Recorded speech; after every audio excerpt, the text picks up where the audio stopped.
Today, I'm going to share with you the business roadmap for coaches to actually build an online coaching business that can help you grow up to six figures and beyond within the first couple of years. There are some set steps. A lot of new coaches don't have resources. They don't have money to spend on ads. They don't come to the table with a lot of resources because actually getting qualified costs a fair bit of money. And, what I'm going to explain today might require a little bit of investment, but not too much. It's a step-by-step process that can help you really establish the basis of a strong business that you can enjoy for many years to come. If you're returning to my channel, welcome back. And if you're here for the first time, my name is Stephanie Fiti. I have built a number of businesses over the years, and I have been an online coach for coaches for the last 10 years. I have a strong background in marketing. I had my own marketing agency for over 12 years. And I also used to be a web developer and web consultant before that for about another 8 years. So definitely a lot of experience here. I've also built my own coaching business from scratch. And I have, like you, in spite of my marketing knowledge, really struggled to find the right things because all the gurus out there just want to sell their products and they don't really care whether you're ready for it and to move on to the next stage. So I'm creating these videos precisely because I want to help as many new coaches as possible really get off that stuck place and get onto the first rung of the ladder, because then everything is so much easier. So today, let's jump back into the business roadmap. Understanding the different steps in business is really going to save you a lot of trouble. I have created a video recently about what not to do if you're a new coach, and I will definitely link it to this one because you should definitely watch that one alongside this one. But today we're going to talk about what to actually do as opposed to what not to do, but it's important to know both. So the first thing that you definitely need to know, and you've probably heard this ad nauseum, even in my own videos, but also in everyone else's, you need to be clear about your ideal client and niche. That is going to be your first starting point. What a lot of people don't tell you, though, is that niching is a bit like an hourglass. So you can actually start off in the beginning with a 2 or 3 potentials. And then you will naturally, after you've worked with a few people, narrow it down to one, then go really all in with your marketing, the right marketing strategies. And once your business is established, you can actually open up again and have different target audiences. So depending on which stage you are, maybe during your training, you've already worked with different people and you already know who this one ideal client is going to be that you're going to establish your business foundations on. If you haven't, there are processes for that. I actually have one that really works nicely. I'm going to just give you the whole process in a quick nutshell. If you want more details, do feel free to book a discovery call with me. There will be a link under this video. So basically what you want to do if you don't know your ideal clients yet, you want to make sure that you start hanging around in places where they are. Physically, face to face, you want to try and find them if possible in your area. You also want to make sure that you collect information about them. So you could possibly do this through a questionnaire online, through Facebook groups, maybe Slack communities, WhatsApp communities. So anything that's going to get you close to the people you think you want to work with, or they're like potential people you want to work with, you want to definitely be in the same room with them because you want to understand how they speak about their difficulties in terms of what you can actually help them with. And you want to start as many conversations as possible. You don't just want to listen. You want to be a conversation starter. A quick way to actually speed up this process is to create a questionnaire with the questions you really want to ask these people. So if you meet them face to face, you can ask them over for a coffee and ask them the questions, and then maybe give them a free 20, 30-minute coaching session.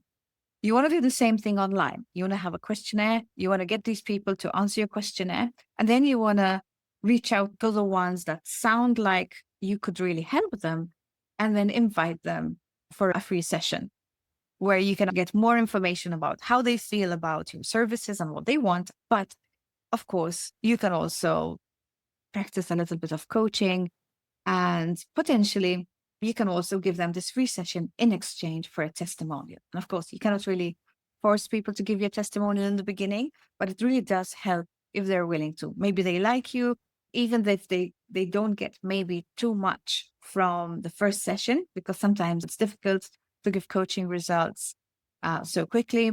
Maybe they can give you a character reference, or they can just tell you what they enjoyed about the session, or maybe an aha moment that they had. So again, win-win, you're getting testimonials, you're learning about your client, and you're deciding where to niche. I do have a niching process that I use on my clients. So if you're interested in that, actually do drop me a line in the comments and I will share that with you. The second step, after you have decided on your ideal client, and again, you don't have to be 100% clear to move on to the second step, but it really helps to have a certain level of clarity. And by not being 100% clear, I mean, you don't necessarily have to put a name on it. Sometimes people say, oh, I don't really understand my client because I cannot name them. They're not men over 40 who have been diagnosed with ADHD, for instance. Or, for instance, you work with women over 50 who are going through the menopause and have eating problems because they're emotionally eating. But not every ideal client is as clear as that. You might actually be quite clear about your ideal client. And I usually find out that when I start working with my clients about niching, they're super clear about who they want to work with. It just doesn't fit in a box and it's not easy to describe. Sometimes all you need is an exercise to be able to describe who your ideal client actually is, but it's just not going to be easy to find a box where they fit in. That doesn't mean that you're not ready to market to them, because you can still market to them as long as you know who they are and you can have a clear outline and a clear ideal client description of who they are, which is something I support my clients with. You have that, you can definitely move on to the next stage, which is the messaging. And the messaging comes from knowing your clients' desired outcomes and struggles. So again, ties in, of course, with the ideal client. Then you move on to your messaging. Your messaging is going to be very important because it's going to go hand in hand with your offer, which is basically your coaching packages and your pricing strategy, because they form the foundation of your business. So once you've got the ideal client, the messaging, and the right offer, everything aligned, you are ready to move on to your marketing, which is step 4. And in step 4, you want to start thinking about what marketing strategies you can do. Now, obviously, this is really going to vary. And I always encourage my client to think of themselves. When you're a one-person business, you can't just follow someone else's lead and do what they do, because if you're going to force yourself to write, but you hate writing, it's not going to work in the long run. So your personality makes a difference. What you like doing makes a difference. The kind of people you're trying to attract make a difference as well. But ultimately, you have to analyze all these things and pick a long-term strategy that works for you and a short-term strategy that works for you. Now, your long-term strategy could be something like search engine optimization. One of the things I'm helping my clients with at the moment, and we're having amazing success at that, is actually getting them found in LLMs, which is ChatGPT, Claude, Perplexity, Gemini, and all these other AI chats. So getting visibility in the long term, which usually involves creating content exactly like this or similar on YouTube or on your website in terms of blogs and videos, and having a core strategy that is cumulative. So a lot of people don't understand why their core strategy cannot be social media. And this is the reason. You want your core strategy or long-term strategy to stack. You don't want to create content that then disappears. You want to create content that is going to stack. If I create a YouTube video today, if I create a blog post today, and I get them ranked in Google and I get them found in LLMs and in search engines, next week I create 2 more, and the week after I create another one.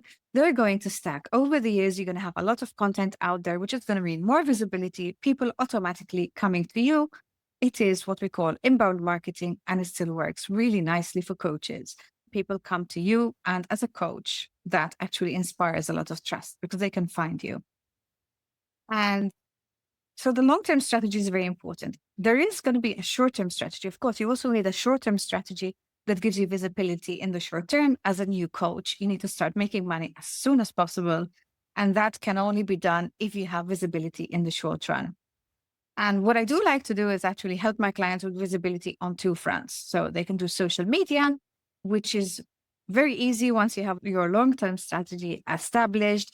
All you need to do is repurpose your long-term strategy into strong social media content, and everything works together. You're all pulling in one direction, because the social media activity is actually going to help you get more visibility. And then the content that you're creating for visibility is going to be very easy to repurpose for social. So everything feeds each other. It's one strategy, but it's delivered in two different ways. And there's a lot of repurposing, because one of the biggest mistakes a lot of people make is they create a lot of content and then don't promote it enough. So you want to make sure that you create great content, but you don't need too much of it. What matters is that you promote it and you get it in front of people, you get eyeballs on it. Another important thing as part of the short-term strategy is your offline strategy. I help people build online businesses. If you just quit your job and you became a coach, or maybe you're still working part-time and you really need to make this work, you cannot work for your long-term strategy to work. You don't have 6 to 9 months to start kicking in your cash flow. You need to start doing things a lot faster. So working with offline strategies can really help. And that means meeting people face to face, understanding how to book clients directly. And it's a little bit difficult to explain here, because usually it involves a different strategy for different people based on the network they already have and how easy their clients are to find in their local area. So that is definitely very customized. But if you're starting out, always consider that once your long-term strategy is working and your short-term strategy is working online, and also your offline strategy is working, you actually have 3 lead sources, which is going to make your business super resilient. So very important to have all of those. And then the cherry on the cake, I find, which is going to keep your business improving, is measuring what you're doing. So where your leads are coming from, how many of those leads you're closing, the results your clients are getting, and put in listeners. You want to put in listeners in your onboarding process and in your marketing to understand what people are thinking and what people are doing before they actually start working with you. So you want to keep feeding information into your ideal client so that the whole process can start again. It's a circular process. You want to make sure that the information that you collect is going to go back into your ideal client, which is going to go back into your messaging, is going to go back into your offer, and then into your long-term, short-term, and offline marketing strategies, bringing us back to when potentially adding more listening strategies so that we can always have better and more information. So these are the bare bones of a business roadmap for you if you are a newly qualified coach. If you have questions about this, you can reach out to me or you can pop them underneath this video. I hope you have enjoyed it and found it useful. Please subscribe and follow if you have, and I'll see you in the next video.